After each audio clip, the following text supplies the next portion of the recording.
일본이 한국을 제외하는 방법으로 또 다른 차원의 수출 규제를 진행하려고 준비 중입니다. 이것은 작년 7월 일본이 한국에 전격적으로 실시한 수출 규제와 비슷하면서도 색다른 면이 있다고 합니다. 일본 정부가 인공지능, 양자 컴퓨터 등의 첨단 기술이 군사적으로 전용되는 것을 막기 위해 일부 국가만 참여하는 새로운 수출 통제 시스템을 만드는 방안을 검토하는 것이죠. 니혼게이자이 신문에 따르면 일본 정부는 참가국이 많은 기존 수출 통제 체제와는 달리 첨단 기술을 보유한 국가끼리만 연대하는 제3의 체제를 출범시키는 방안을 추진하고 있습니다. 쉽게 말해서 기존에는 수십 개국의 국가들이 얽혀 있어 수출 규제 결정 과정에 매우 오래 걸렸기 때문에 이를 첨단 기술을 가진 몇 나라만 모여서 빠르게 의사결정을 해서 군사물자나 기타 수출 규제를 하자는 겁니다. 기존에는 예를 들어 냉전 종료 후인 1996년 출범한 바세나르 체제를 통해 다자간 전략물자 수출 통제를 했고, 이를 통해서는 범용 장비 및 부품의 군사 전용을 막기 위한 규제 품목을 다뤘습니다. 하지만 니케이는 이런 틀은 각각 수십 개국이 참가해 의사결정에 시간이 걸리는 문제가 있다면서 현안이 생길 때마다 신속하게 논의해 단기간에 규제 품목을 결정할 수 있도록 한다는 것이 일본 정부의 생각이라고 전했습니다. 일본 정부가 추진하는 새 체제에서 다룰 수출 통제 품목으로 거론되는 것은 AI, 기계학습, 양자 컴퓨터, 바이오, 극초음속 등 4개 분야가 중심입니다. 그 대상 국가로는 미국, 독일, 영국, 네덜란드 등의 새 체제를 제안해 이르면 내년 중 실현하는 것을 목표로 잡고 있다고 니케이는 전했습니다. 그런데 여기에 첨단 기술의 핵심이기도 한 반도체를 가장 많이 생산하는 한국이 제외되어 있어 그 이유와 배경에 대해서 의구심을 갖게 하고 있는 것입니다. 또한 분야별로 열거된 국가들이 최고의 기술을 보유했다고 볼 수 없는데 어떤 기준에서 이러한 국가들을 열거했으며 한국은 또 왜 제외되었나 궁금한데요. 우선 일본이 이렇게 첨단 기술을 보호하자면서 미국을 필두로 한 소수의 협력체를 만들자고 하는 것은 현재 미중 간의 첨예한 기술 갈등이 불붙었기 때문에 이것을 절호의 기회로 보고 달려들었다는 것입니다. 미중 사이의 무역전쟁이 발발한 가장 중요한 이유는 중국의 미국에 대한 지식재산권 탈취였으며, 미국은 현재 이에 대항하여 중국 5G 사업 핵심인 화웨이를 비롯해 SMIC까지 블랙리스트에 올렸습니다. SMIC는 화웨이에 공급을 안 하겠다고 약속까지 했지만 끝내 미국은 9월 24일자로 상무부에서 SMIC까지 블랙리스트에 올려 미국 회사들이 이들의 제품을 공급하려면 사전에 당국의 승인을 받아야 합니다. 이렇게 미국이 중국을 향해서 쉴 새 없는 융단 폭격을 가하면서 첨단 기술 유출을 막으려고 하는 국면이니, 일본은 이러한 맥락을 확대하여 선진국끼리 첨단 기술 복합 연합을 구성하여 자신들끼리만 기술을 공유하고 그 외의 국가들에게는 제재를 가하는 클럽을 만들자는 논의를 미국에 제의한다는 것입니다.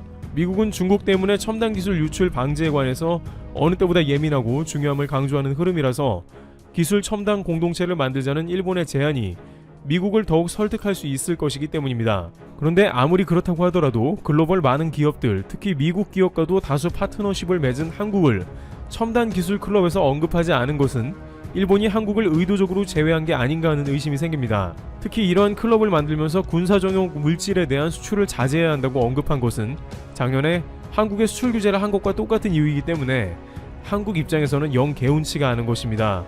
게다가 일본은 최근 비슷한 모습을 또 보였습니다.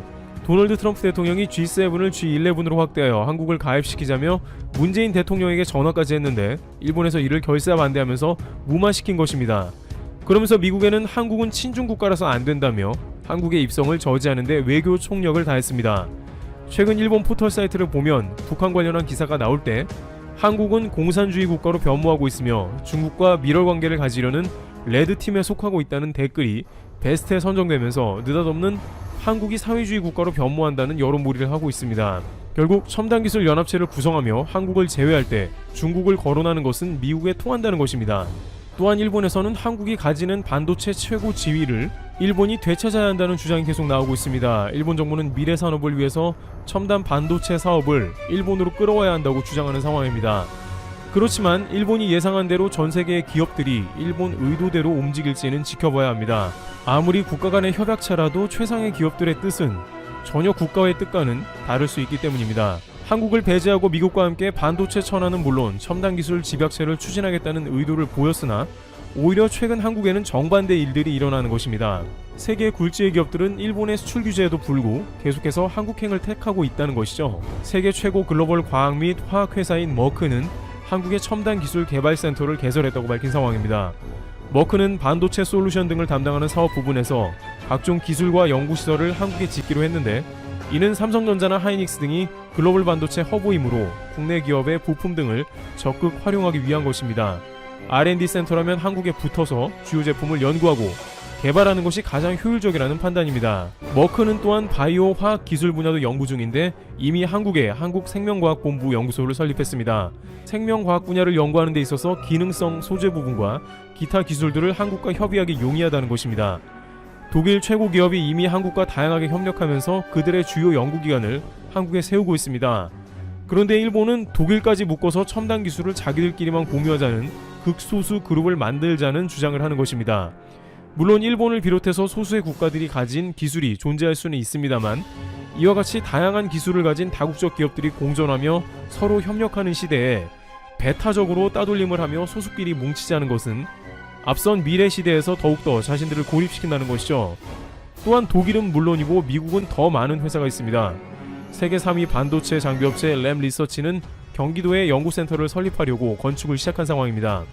램 리서치는 매출의 25%가 이미 한국에서 나오고 있으며 삼성과 하이닉스도 가까이에 있는 한국에 R&D를 설립하지 않을 이유가 없다는 것이며, 글로벌 반도체 클러스터에 자신들도 포함이 되겠다는 것입니다. 또한 미국의 듀폰사는 일본이 수출 규제로 막아버린 포토레지스트 생산 공장을 한국에 짓기로 했습니다. 해당 물량은 일본에서 가장 많이 수입해 왔는데 일본이 막아버리자 미국 회사가 한국에 온 것입니다. 한국의 포토레지스트는 90%가 일본에서 수입돼 왔는데 듀폰은 그야말로 기회를 놓치지 않고 한국행을 택해 삼성과 하이닉스의 다이렉트로 물건을 듀폰 한국 공장을 통해 공급하겠다며 미국 기업이 일본을 배제하자는 상황입니다. 한국은 이에 화답했습니다. 한국의 산업자원통상부는 미국의 듀폰 사장단과 면담을 하면서 일본 회사에서 공급받는 포토레지스트를 상당 부분 미국 듀폰사에 조달하겠다는 협의를 하고 개발하기로 한 것입니다. 물론 일본이 이야기하는 양자 컴퓨터나 AI 등의 분야가 완벽하게 한국의 첨단 기술 분야와 일치하지는 않으나 한국의 반도체 공급과 적절한 협의 없이는 결국에는 무의미한 시도가 아니겠냐는 것입니다. 일본의 이러한 배타적 시도는 일본을 경계하게 되며 한국이 오히려 일본을 배제하고 다른 공급처를 찾게 되어 반도체와 첨단 산업 생태계에서 앞선 미국 듀폰사 사례같이 점점 도태되어 갈 것이라는 전망입니다. 그러나 일본은 어차피 한국에는 반도체를 조금만 받고 있으며 마침 미국이 처음으로 국가 보조금을 주는 것에 주목합니다. 미국은 중국이 반도체에 돈을 쏟아붓자 제재를 하는 것에서 끝나지 않고 맞불을 놓습니다. 지금까지 미국은 중국이 자국 기업에 보조금을 주어 기업들을 키우고 다른 기업을 퇴출하는 정책을 쓰자 공정하지 않은 처사라고 줄곧 중국을 비판해왔는데, 이제는 미국도 자국 반도체 기업에 보조금을 주려 합니다. 니케이에 따르면 미 의회는 자국 반도체 기업을 활성화시키는 명목 등으로 약 30조 원에 지원하는 방안을 승인했습니다.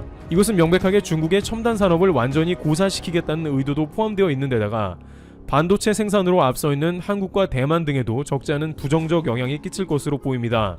미국이 미래 산업에서 절대 패권을 놓치지 않겠다는 의도가 깔려있는 것을 일본도 잘 알고 있습니다. 게다가 일본 정부도 미국과 마찬가지로 자신들의 반도체 산업을 일으켜야 한다는 논의가 어느 때보다 활발하게 당국에서 이루어지고 있습니다. 전세계 다국적 반도체 기업을 일본에 들여와야 한다는 것입니다. 따라서 미국에서 대량의 반도체를 생산하겠다는 포부가 깔린 이러한 정책에 발맞춰서 일본도 미국의 반도체 등을 수입하면서 첨단 기술을 자기들끼리만 공유해보자는 의도가 담긴 움직임이란 것입니다. 그런데 이러한 일본의 배타적인 태도는 현실을 제대로 인식하지 못한 모습이라는 지적이 나옵니다. 이미 각 분야의 최상위 기업들은 한국에서 물량을 조달하고 협업 체제를 맺고 있는 데다가 오히려 저러한 수출 통제 체제 내부에 편입될 경우 유연성이 떨어져 한국의 경제가 악화될 수 있습니다. 한국은 다양한 국가로 반도체 수출을 비롯해 첨단 기술 관련한 제품을 수출하고 있습니다만 굳이 일본이 주도하는 그룹에 같이 편입되어서 수출을 제한당할 필요는 없다고 판단되는 것입니다. 지금 일본 당국이 이렇게 첨단 기술 등의 협의체를 만들고 집착하는 것은 한국의 수출 규제를 한 뒤에 일본의 반도체 등 회사가 역으로 배제당하고 앞으로 미래 먹거리 산업 등에서도 고립될 것이 두렵기 때문에 다급하게 취한 조치가 아니냐는 것입니다.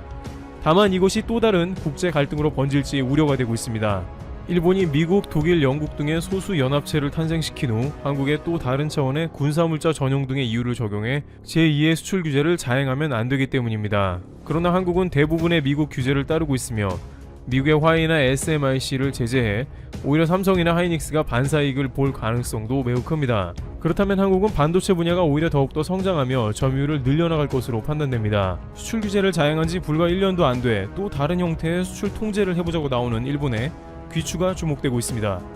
트리블튜브 여기서 마치겠습니다.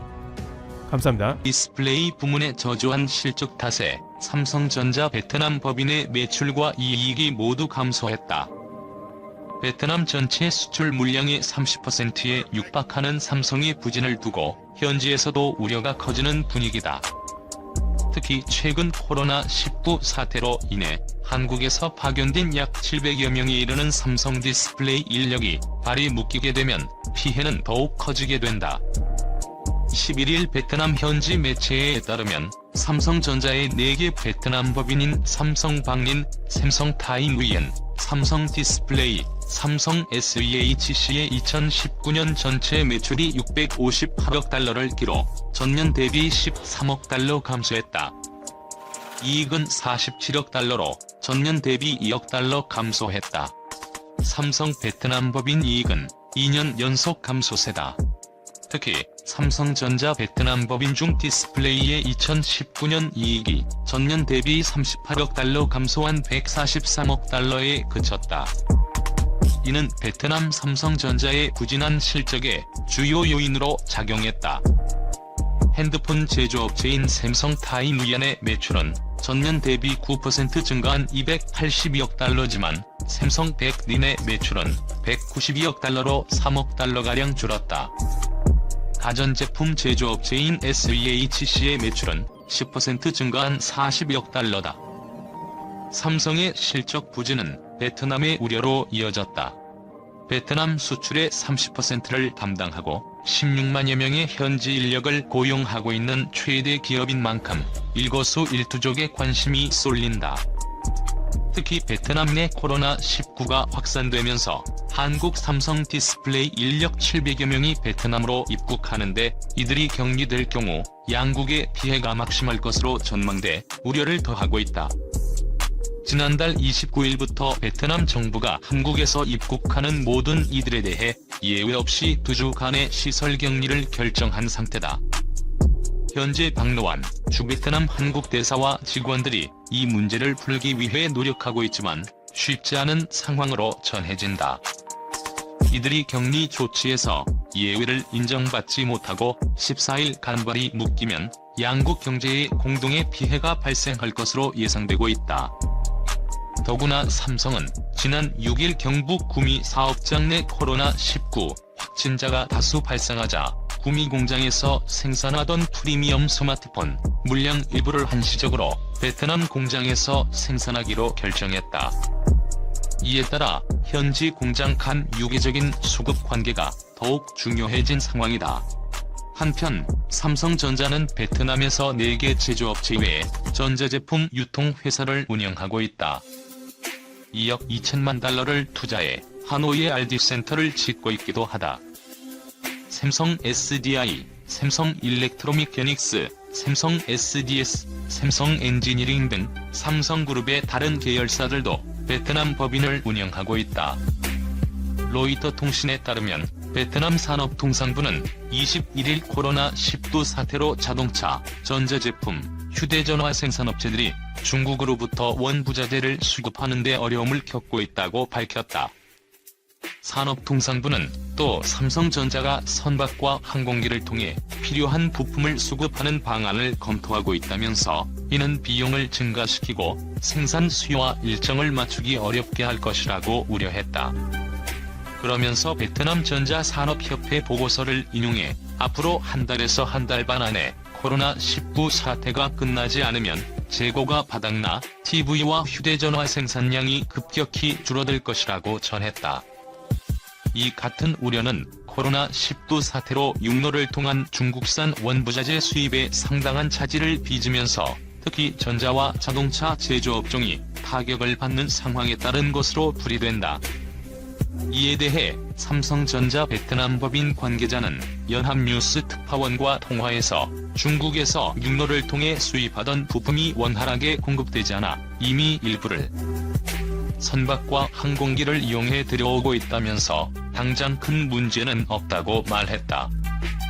그는 또 이번 사태가 장기화하면 어려움을 겪겠지만 생산 차질을 걱정할 단계는 아니다라고 밝혔다. 베트남 정부는 코로나19 사태가 발생한 후 중국 국경을 통한 육상 물류를 전면 중단했다가 베트남 주재 한국 대사관과 삼성전자를 비롯한 현지 진출 한국 기업들의 요청을 받아 지난 5일 통관을 일부 재개했다. 이후에도 점차 국경 개방 폭을 넓히고 있다. 그러나 검역이 대폭 강화되면서 물동량은 예전보다 현저히 줄어든 상태다. 베트남의 외국인 투자 1위 기업인 삼성전자는 전체 스마트폰의 절반가량을 현지에서 생산하고 있다. 코로나 상황이 발생한 올해 1분기 동안 베트남 현지에서 활동하던 기업 3만 5천 개가 시장에서 철수했다. 기록적인 수치다.